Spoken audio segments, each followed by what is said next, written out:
কি নিচের ছবিটি দেখে কি মনে হচ্ছে? যে পাখিটি ভুল করছে, তাই তো? তো এই ছবিটির নিচে পাখিটির একটি লেখা একদিন আমার চোখে পড়ে। পাখিটি সেখানে লিখেছে যে একদিন আমি এক সোনার খাঁচা দেখে মুগ্ধ হয়েছিলাম। এতটাই মুগ্ধ হয়েছিলাম যে বাইরের প্রকৃতির স্বাধীনতা ছেড়ে খাঁচার বন্ধ জীবনের স্বাধীনতাটাকে আমি বেছে নিয়েছিলাম। খেপাতাম খাঁচার বাইরের অন্যান্য পাখিদের, যারা এডাল ওডালে ঘুরে বেড়াতো। মূর্খ আমি মনে করতাম তারা হয়তো আমার সোনার খাঁচা দেখে আমাকে হিংসে করছে। এরমই চলছিল দিন। হঠাৎ একদিন লক্ষ্য করি খাঁচাতে খাওয়ারের টান পড়েছে, কিন্তু মালিকের দেখা নেই।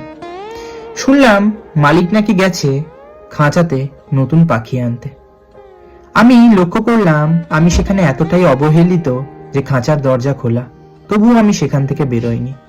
কারণ আমি মনে মনে ভাবতে থাকলাম কোন মানুষ এতটা নিষ্ঠুর হতে পারে না।